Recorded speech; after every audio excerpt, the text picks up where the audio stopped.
Grand Littoral TV, bonjour à toutes et à tous, bienvenue dans cette nouvelle édition ce lundi 30 octobre. D'abord vos prévisions météo, un temps frais annoncé aujourd'hui, seulement 5 à 6 degrés de relevé tôt ce matin dans la région. Cet après-midi le thermomètre en journée ne dépassera pas 12 degrés à Dunkerque ou au Touquet, 11 même à Boulogne et à Calais.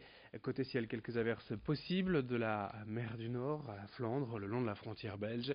Puis cet après-midi un temps plus agréable, de belles éclaircies malgré le vent du Nord plutôt frais. Prévision complète à retrouver après le journal. Dans cette édition, tout d'abord la mobilisation des femmes contre le harcèlement sexuel. Depuis quelques semaines, le sujet est au cœur de l'actualité après plusieurs affaires médiatiques et des initiatives publiques sur Internet, notamment le hashtag MeToo, moi aussi, aux États-Unis, ou Balance ton port, ici en France. Des rassemblements ont eu lieu partout dans le pays, à Paris, mais aussi à Lille, dans la région. L'ambition est désormais d'aller plus loin que de simples témoignages sur Internet pour changer durablement les mentalités et ainsi permettre aux femmes de mieux vivre dans la société. Explication avec les membres de ce collectif au micro de Céline Huret. C'est super parce que ça a des retombées vraiment très positives depuis, ne serait-ce que par exemple en une semaine les appels au 3919 qui ont quintuplé, donc c'est clairement une bonne chose, les plaintes aussi semblent avoir augmenté, et après globalement ça devient un problème à côté duquel on ne peut plus passer, par exemple Marilyn Manson qui a viré son bassiste parce qu'il avait été accusé de viol, donc ça devient réellement un problème. Disons que la mobilisation a permis de rendre ça visible et faire en sorte qu'il soit viré. Après c'est pas seulement le seul exemple, ce qui a lancé tout ça c'est quand même l'affaire Weinstein qui quand même a fait beaucoup de bruit, et Marilyn Manson n'est pas le seul exemple dans ce genre. L'actualité sociale également avec la mobilisation du personnel de l'hôpital de Boulogne depuis jeudi.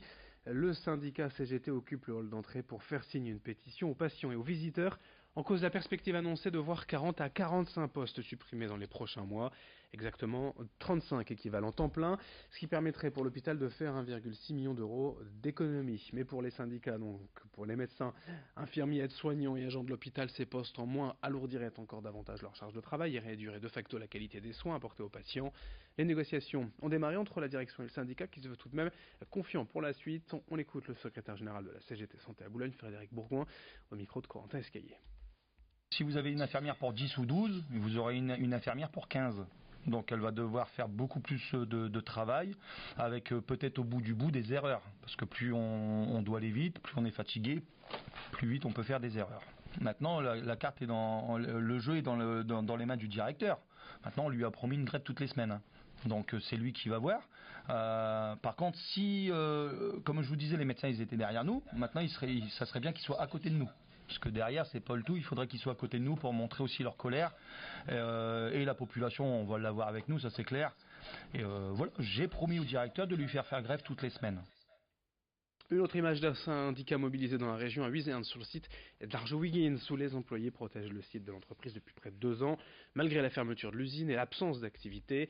Récemment, la papeterie de Docel dans les Vosges a été sabotée par son propriétaire. Les machines avaient été mises en enchère, mais elles sont désormais inutilisables. Une situation qu'a voulu en fait éviter la CGT à Huizerne en montant la garde et en veillant à l'entretien des machines. Écoutez donc les explications de ce délégué syndical de l'usine Arjowiggins au micro de Corentin Escaillé.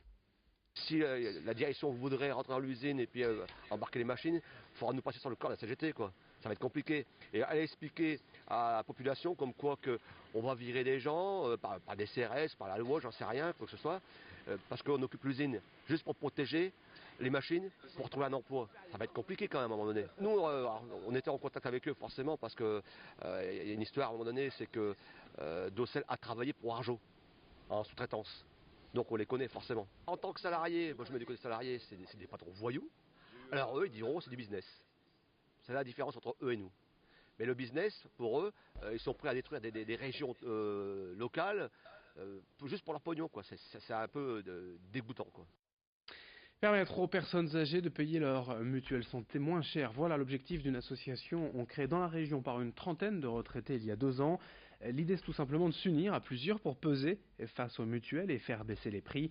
Un courtier spécialisé est même sollicité à chaque fois pour négocier et sélectionner le contrat le plus compétitif. Baptisé Assurance et Solidarité, l'association fait régulièrement le tour des maisons de retraite pour présenter son programme, car il n'est pas si facile de convaincre les personnes âgées à changer de mutuelle. Souvent elles sont habituées au même assureur depuis plusieurs années et peuvent avoir peur de la démarche, mais petit à petit, ils sont de plus en plus nombreux. Explication au micro de Xavier Silly. Tout le monde peut être accueilli sur le contrat. Il est spécifique pour les retraités, mais de plus en plus on commence à accueillir des demandeurs d'emploi, toutes les personnes finalement qui ne sont pas couvertes par un contrat d'entreprise pour leur complémentaire santé. C'est-à-dire que même moi, je peux faire appel à vous? Oui, bien sûr, on a construit pour l'année 2018 sur toutes les tranches d'âge. Ça commence à 25 ans, enfin à moins de 25 ans, donc un étudiant peut rejoindre le contrat et tout le monde peut venir sur ce contrat. Il est ouvert désormais à tous ceux qui ne peuvent pas bénéficier, comme je l'ai dit, d'une complémentaire d'entreprise. Dans cette édition aussi, ce chiffre peu rassurant concernant la sécurité routière, un enfant sur 2 serait mal attaché en voiture ou dans un siège mal adapté à son âge. Pour en parler et faire de la prévention auprès des futurs parents, l'Automobile Club du Nord organise des ateliers à la sortie des maternités. Au programme, les bons comportements à adopter lorsque l'on est enceinte, en voiture avec bébé, mais aussi dans la rue avec son enfant. Les intervenants ont également rappelé les différentes normes des sièges auto. Un atelier déjà plein pour sa première édition, preuve de l'intérêt des jeunes parents pour la sécurité. Explication au micro de Céline Nuret. Il peut y avoir l'ajout effectivement d'un rétroviseur supplémentaire qui va aider. Il y a des véhicules qui en sont équipés de série, mais sinon on peut l'ajouter. À la limite, c'est très facile à faire. Ça va éviter de se retourner parce que le fait de se retourner constamment sur l'arrière, c'est extrêmement dangereux parce qu'au moment où on se retourne, souvent on a tendance à donner un léger coup de volant vers la gauche et ça peut être très très dangereux. On termine avec le sport. Outre en Ligue 1, la défaite hier soir du LOSC 1-0 face à Marseille et en Ligue 2, celle de Valenciennes 2-1 face à Nîmes. Lens joue ce soir à Châteauroux. En national, destin différent pour Boulogne, vainqueur de Lyon-Duchère 1-0 et Dunkerque défait 1-3 par Rodez à domicile. En basket en proie, 2 beaux succès pour le SSM Le Portel, 75-62 face à Hier-Toulon et pour le BCM Gravelines Dunkerque, 79-66 face à Antibes. Quelques images aussi de la Ronde des Sables, c'était ce week-end à Lone-Plage et hier dans la course élite, c'est l'anglais Nathan Watson, déjà vainqueur il y a 2 semaines au Beach Cross à Berck qui s'est imposé. Voilà un sérieux prétendant pour l'Enduropal cette année. Fin de ce journal sur Grand Littoral TV, d'autres infos à suivre dans un instant, notamment vos prévisions météo. Très belle journée à toutes et à tous.